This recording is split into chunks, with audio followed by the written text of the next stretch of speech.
Good news! NBC5 in Burlington, Vermont reports that there are ways how Canadian snowbirds are flocking south into the United States of America despite a border closure. We've heard, I think we had Story Chasing, that's a good channel that I watch a lot, report on this the other day. Canadian snowbirds are flying south through Plattsburgh International Airport up there in, where's Plattsburgh? Upper New York State, despite continued restrictions to non-essential travel at land border crossings. So what happens is it's a loophole. It's a loophole that as long as travelers follow state guidelines when they enter each new jurisdiction, you can actually travel into the United States. There's a company called Transport KMC. It's an RV transport company based in Quebec. And what happens is you fly. You get on an airplane up there in Canada, in Montreal or Toronto or whatever, and you fly into Plattsburgh International Airport on a small plane. Okay, from right across the border there, it's a 12-minute flight. So if you're flying from right across the Canadian border.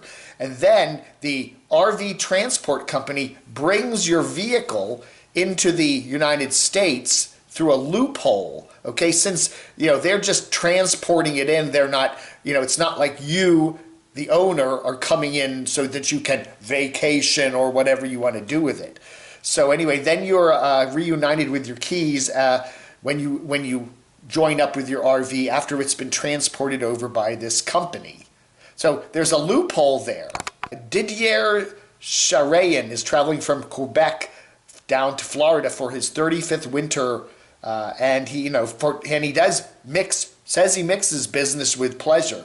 Anyway, he says it's a little more expensive, but it does get you across the border and you're reunited with your RV. So the RV and you come across separately. You come flying down on the wings of a snow white dove, no, in an airplane. You land at Plattsburgh Airport. You get this RV transport company to bring your vehicle down, and it's all legal, and you can then reunite with your RV and continue on your way. It costs about $1,500 in Canadian dollars.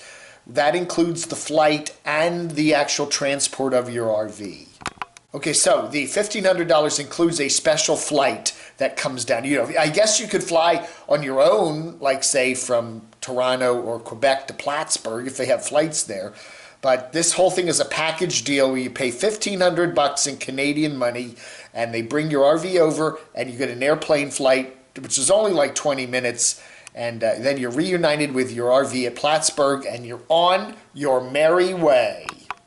According to some folks that work at the airport, they say, Plattsburgh Airport, they say this is 100% legitimate and legal, according to his discussions with U.S. Customs and Border Protection officials. Now, Story Chasing said she was on the other coast. She was over there, Bellingham, Washington, Seattle area, whatever, up there. And people were doing the same thing from there. They were, what her boyfriend, I think she said, was flying over from Canada because he's Canadian. He flew into Bellingham or whatever, Seattle Airport, whatever. And his RV was brought over separately by a transport company.